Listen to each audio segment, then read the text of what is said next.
वाला मेरा भीम था। दीक्षा भूमि जहाँ हमने देखा वहाँ बड़ा प्यारा वो सुहाना दिन था। लाखों दलितों को बुद्ध का धम्म देने वाला मेरा भीम था। लाखों दलितों को बुद्ध का धम्म देने वाला मेरा भीम था। समता हाया अरे पापी पापी मनों को भीम ने जलाया। वहाँ तिलक न था, वहाँ नेहरू न था, किसी लीडर में ऐसा न दम था। दलितों को बुद्ध का धम्म देने वाला मेरा भीम था। ताला वो यारो नासिक का बूढ़ा मुताला अरे ताला तोड़ा भीम जी ने मंदिर का ताला। ताला यारो नासिक का बूढ़ा मुताला ताला तोड़ा भीम जी ने मंदिर का ताला।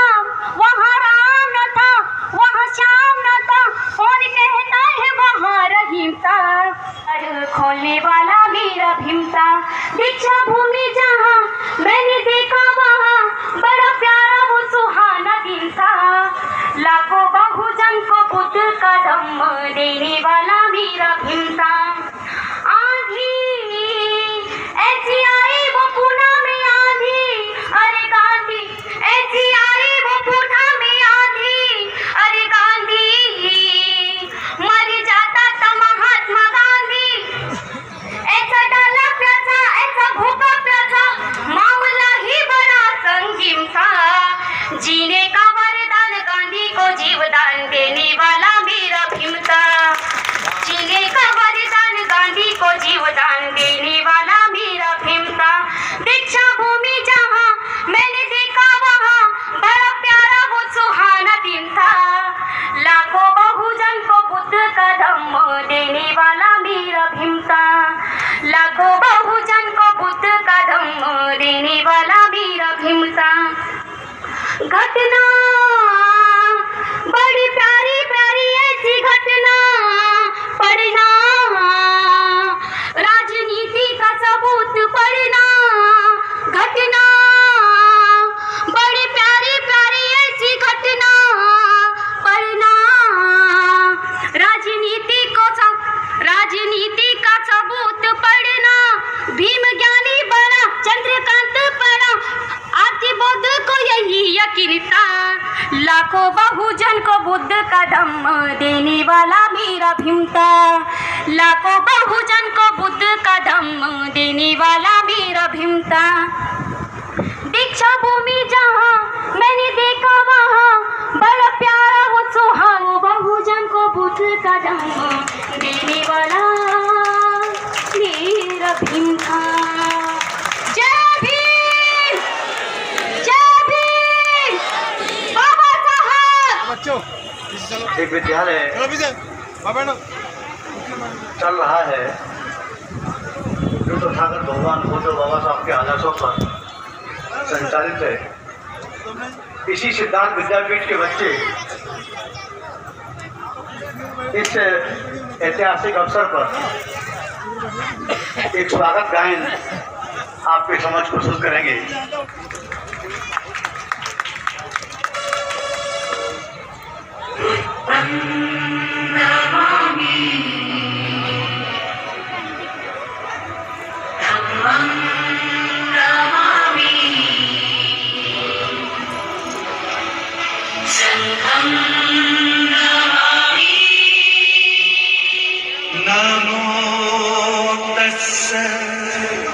भगवतो अरहतो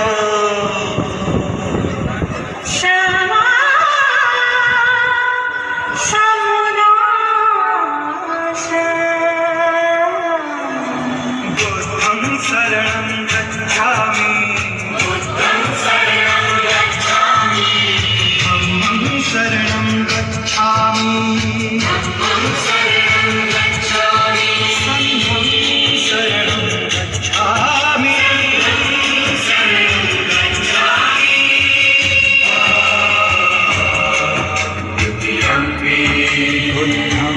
शरणं गच्छामि धम्मं शरणं गच्छामि संघं शरणं गच्छामि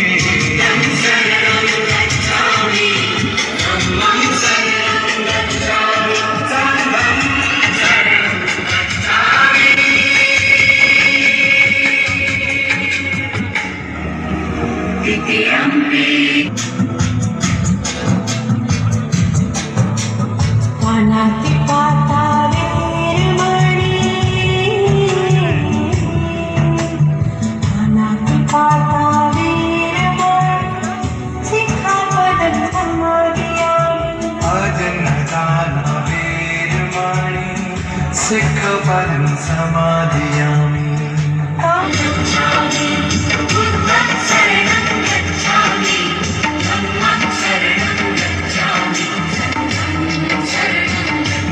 राष्ट्रीय बौद्ध महासभा के सभी सम्मानित पदाधिकारीगण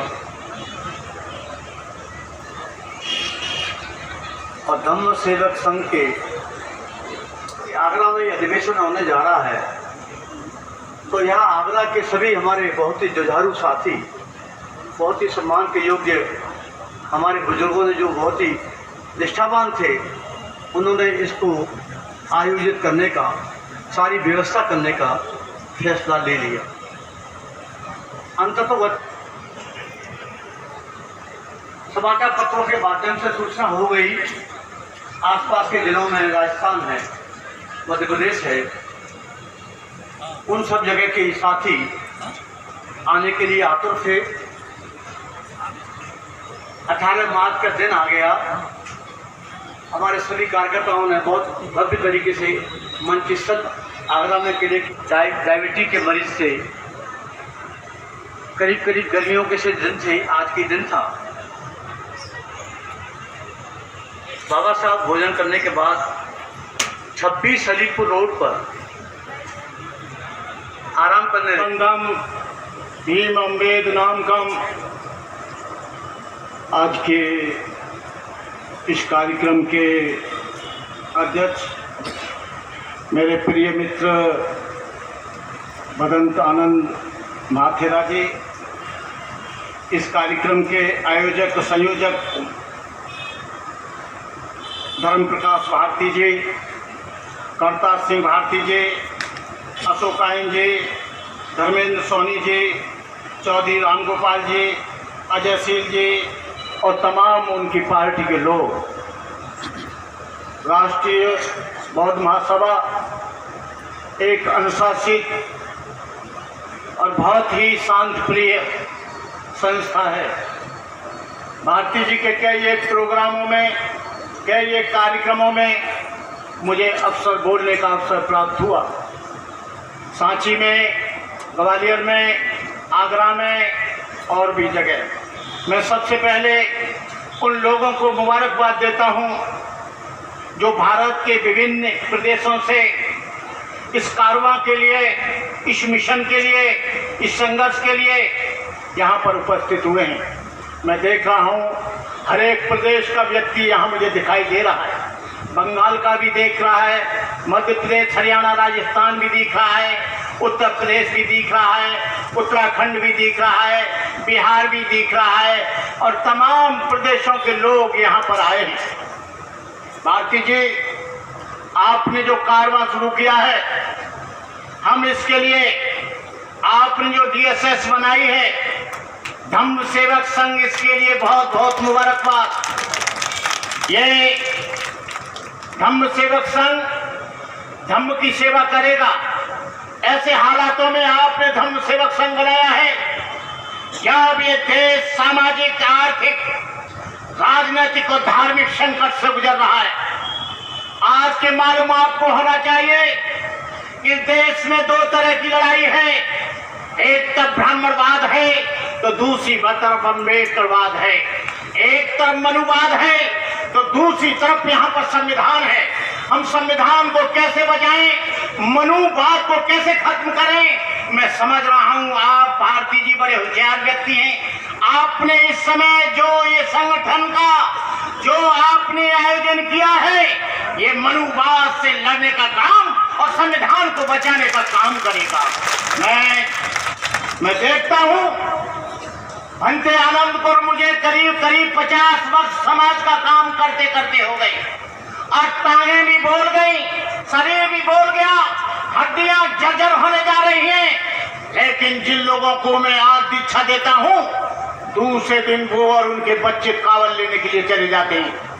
यहाँ पर हम भाषण देते हैं, लेकिन उनके घर में देखो उनके बच्चों को, तो वो वैसो देवी जाते हैं। मैंने आंखों से देखा है, जो लोग 50 वर्ष से बाबा साहब अम्बेडकर की गाथाएं गाते हैं, बाबा साहब अम्बेडकर की बात करते हैं, लेकिन जब उनके बच्चों को देखता हूं, अरे परिवर्तन केवल समाज से नहीं, परिवर्तन अपने आप से करो, परिवर्तन स्वयं। भगवान बुद्ध का धर्म कोई झाड़ फूंक का धर्म नहीं है, गंडता बीज का धर्म नहीं है। भगवान बुद्ध का धर्म तिलक छापे का धर्म नहीं है। भगवान बुद्ध माला फिराने का धर्म नहीं है। भगवान बुद्ध का धर्म गंगा में स्नान करने का धर्म नहीं है, और भगवान बुद्ध का कोई चादर चढ़ाने का धर्म नहीं है। भगवान बुद्ध का धर्म प्रज्ञाशील समाधि पर आधारित है। भगवान बुद्ध का संपूर्ण जीवन दया, करुणा, मैत्री, प्रेम, अहिंसा, बंधुत्व, समदृष्टि और समता से भरपूर था। यदि उनके जीवन की किसी भी घटना को लिया जाए, एक भी श्रृंखला इसके विपरीत जाती दिखाई न मिलेगी। क्या निधन, क्या धनी, क्या मूर्ख, क्या विद्वान, उनके प्रभाव में कौन नहीं बहा। करुणा से द्रवित होकर रोगियों की सेवा की, क्षुधार्तों को भोजन दिया, मार भूलों को सम्मान दिखाया। आज कुछ पाखंडी लोग, आज कुछ झाड़ फूंक करने वाले लोग, निठल्ले और निकम्मे लोग आज ये घोषणा कर रहे हैं कि हिंदू राष्ट्र बनेगा। तुम हिंदू राष्ट्र बनाओ, तुम मेरा साथ दो, मैं हिंदू राष्ट्र बनाऊंगा। जैसे चंद्र बोस आजाद ने कहा था कि तुम मुझे खून दो, मैं तुम्हें आजादी दूंगा। अरे पाखंडियों, ये देश तुम्हारे बाप का नहीं है, ये तुम्हारी विरासत नहीं है, ये तुम्हारी जमीन नहीं है। ये देश मुसलमानों का है, ये देश ईसाइयों का है, ये देश सिखों का है, ये देश पारसियों का है, ये देश बौद्धों का है, ये देश एससी का है, ये देश ओबीसी का है, ये देश दलितों का है, ये देश बहुजन समाज का है। तुम 3-4 लोग बैठकर इसे हिंदू राष्ट्र कैसे बना दोगे? हिंदू राष्ट्र बनेगा, तुम्हारे पीछे झाड़ू होगा, आगे हारी होगी। तुम शपथ लो, शपथ लो। आज बाबा साहब अम्बेडकर के दिन में खड़े हो जाओ। मेरा निवेदन है 1 मिनट के लिए खड़े हो जाओ सब लोग और कहो कि हम शपथ लेते हैं बाबा साहब डॉक्टर अम्बेडकर की स्मृति में हिंदू राष्ट्र किसी हालत में बनने नहीं देंगे। चाहे हमें अपने जीवन का बलिदान देना पड़े, हम चाहे हमें उसको बचाने के लिए अपने प्राणों की बाजी लगा देंगे। हम किसी भी हालत में संविधान को उसकी रक्षा के लिए, उसको बचाने के लिए हम पूरे देश के अम्बेडकरवादी हम लोग इसके लिए लड़ेंगे, इसके लिए मरेंगे। किसी भी हालत में देश के लोकतंत्र की हत्या नहीं होने देंगे। जय भीम, नमो बुद्धाय। क्योंकि तुमने टोपा पहना है, ये बुद्ध का टोपा है, वो अम्बेडकर का टोपा है। इधर से बुद्ध बाहर आएगा और इधर से अम्बेडकर बाहर आएगा। दोनों हम मिलकर इस देश के बौद्ध भिक्षु, इस देश की आजादी को, इस देश के लोकतंत्र को बचाएंगे। मिटा दो जमाने से कुनबा परस्ती, मिटा दो जमाने से कुनबा परस्ती, मिटा दो लुटेरों की शोषण की हस्ती, मिटा दो ये जातीयता वाली बस्ती, मिटा दो गरीबों की फाका परस्ती। जब तक है ये चांद सितारे, जब तक है धरती अंबर, भारत ऋणी रहेगा उसका, अमर रहेगा अम्बेडकर। भूले भटके भारत को ये बौद्ध धर्म का ज्ञान दिया, पंचशील देकर जनता को देश का नवनिर्माण किया, अपने अथक परिश्रम से लेकिन भारत का संविधान दिया, स्त्री और अछूतों को समता शक्ति सम्मान दिया। इन्हीं शब्दों के साथ मैं अपनी बात समाप्त करता हूं कि डीएसएस, ये जो हमारी संस्था है डीएसएस, इसको आप ईमानदारी के साथ चलाना। सारे संगठन बिक गए क्योंकि राष्ट्रीय भारतीय बौद्ध महासभा की आवश्यकता क्यों पड़ी? क्योंकि जो बाबा साहब ने संगठन बनाया था उसके बहुत से टुकड़े हो गए। समता सैनिक दल बनाया था उसके भी टुकड़े हो गए।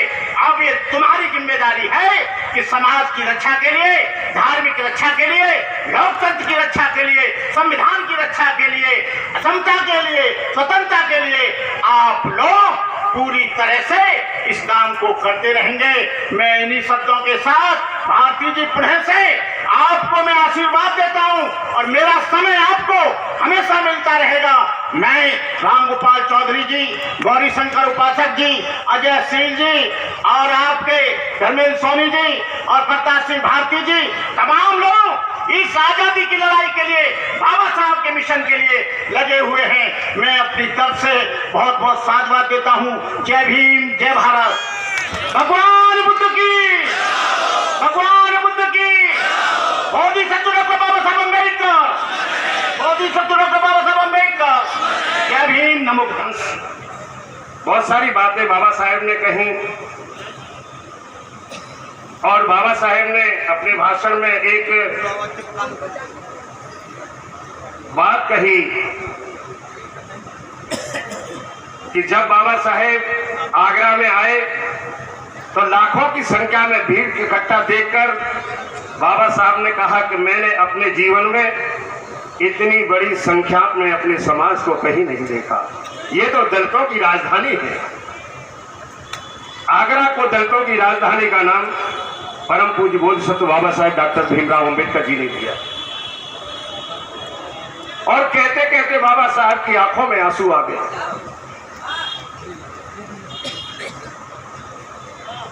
बाबा साहब ने पूछा कि इतनी संख्या में लोग हैं तो आपको खुश होना चाहिए, आपकी आंख में आंसू कैसे आ गया? तो बाबा साहब ने कहा कि ये जो तंबू लगा हुआ है ये मेरा समाज है। ये जो तंबू लगा हुआ है ये मेरा समाज है और इस तंबू के नीचे जो बंबू लगा हुआ है वो अकेला मैं खड़ा हूं।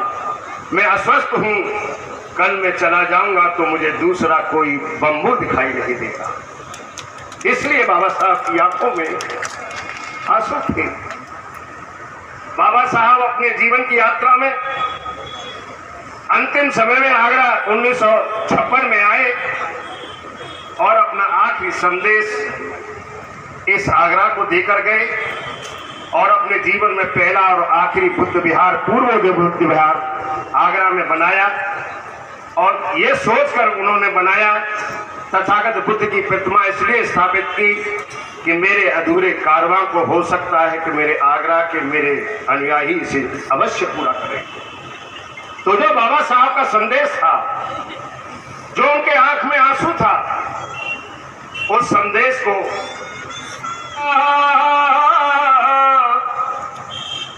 और मोतियों की तरह मैं बिखर जाऊंगा, दीवाना हूँ भीम बाबा का, एक दिन नाम लेके मर जाऊंगा। जाग ऐ इंसान, अब तेरी तहरीर बदलने वाली है और बाबा के कर्म से ही तेरी तकदीर बदलने वाली है। क्योंकि दुनिया में भटकाव है, भटकते रहेंगे तो लटकते रहेंगे, लटकते रहेंगे तो मनवादियों को तुम खटकते रहेंगे। इसलिए आज आगरा की जितनी जनसंख्या करौली में गई है उसकी 10% भी संख्या यहाँ इस कार्यक्रम में नहीं है, जबकि ये पावन अवसर है। आज के दिन हमारे मसीहा आए थे और ये पावन पर्व, इस पर आगरा के अंदर 6 लाख अम्बेडकर अनुयायी रहते हैं। अगर उन 6 लाख में से 1% भी आ जाते तो कम से कम 6000। कहीं आखिरी बार रोए रोए बाबा भीमराव ने, कहीं आखिरी बार, ज्यादा दिन नहीं जी पाऊंगा, सब मिल के रहना साथ, कि ये तंबू न गिराना, कि खुद बंबू बन जाना, कि ये तंबू न गिराना, तुम बंबू बन जाना। रोए रोए बाबा भीम भीमराव ने कही आखिरी बात, ज्यादा दिन नहीं जी पाऊंगा, सब मिल के रहना साथ, कि ये तंबू न गिराना, कि तुम बंबू बन जाना, कि ये तंबू न गिराना, कि खुद बंबू बन जाना। और बाबा ने कहा कि मेरे मर गए बीवी बच्चे, पर बदला नहीं इरादा। बाबा साहब ने कहा कि मेरा राज रतन मर गया था, उसी दिन मैं राउंड टेबल कॉन्फ्रेंस लंदन के अंदर चला गया।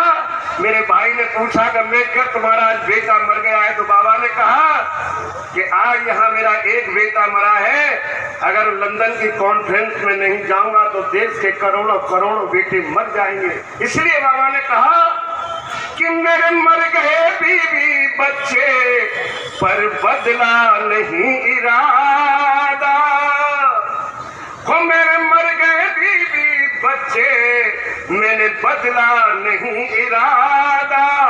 तुम कौम की खातिर जीना और मुझसे करो ये वादा, तुम कौम की खातिर जीना और मुझसे करो ये वादा।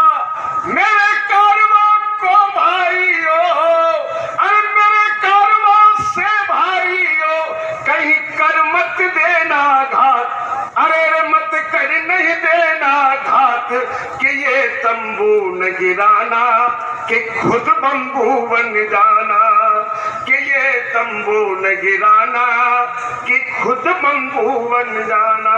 और बाबा ने कहा कि मैंने भारी कष्ट उठाए और लड़ता रहा अकेला, और मैं कभी न हिम्मत हारा और लड़ता रहा अकेला। अरे तुमको हक दिलाने मैं अपनी जान पर खेला, तुमको हक दिलाने मैं अपनी जान पर खेला। अरे बड़े बड़े मनवादियों को और दे दी मैंने मात, अरे हाँ दे दी मैंने मात, कि ये तंबू न गिराना, कि खुद बंबू बन जाना। रोए रोए बाबा भीमराव ने कही आखिरी बात, और ज्यादा दिन नहीं जी पाऊंगा, सब मिल के रहना साथ, कि ये तंबू न गिराना, कि खुद बंबू बन जाना। और बाबा ने कहा, लेकिन इस बात पर हमने कितना गौर किया है। अभी धर्म प्रकाश भारती जी भोजन मिल रहा था, उस समय कह रहे थे कि बाबा के बाद हमने कितना बाबा साहब की बात को माना है, और अगर नहीं माना है तो धम्म सेवक संघ से मेरा कहना है, गर भीम को हो अनुयायी, गर भीम के हो अनुयायी, तो तुम संकल्प उठा लो। गर भीम के हो अनुयायी, तो तुम संकल्प उठा लो। अरे घर घर जाकर बुद्ध धम्म का घर घर दीप जला दो, घर घर जाकर भाइयों बुद्ध धम्म का दीप जला दो। समझ अकेला ना अपना ये, यानी अपने आप को अकेला मत समझो, अरे समझ अकेला ना अपना ये भरा भीम दरबार, कि ये तंबू न गिराना, कि खुद बंबू बन जाना, कि ये तंबू न गिराना, कि खुद बंबू बन जाना। रोए रोए बाबा भीमराव ने कही आखिरी बात, ज्यादा दिन नहीं जी पाऊंगा, सब मिल के रहना साथ, कि ये तंबू न गिराना, कि खुद बंबू बन जाना, कि ये तंबू न गिराना, कि खुद बंबू बन जाना। इसी के साथ आपके उज्जवल भविष्य की मंगल कामना करते हुए सभी को मेरा जय भीम, जय भारत, जय संविधान, नमो बुद्धाय।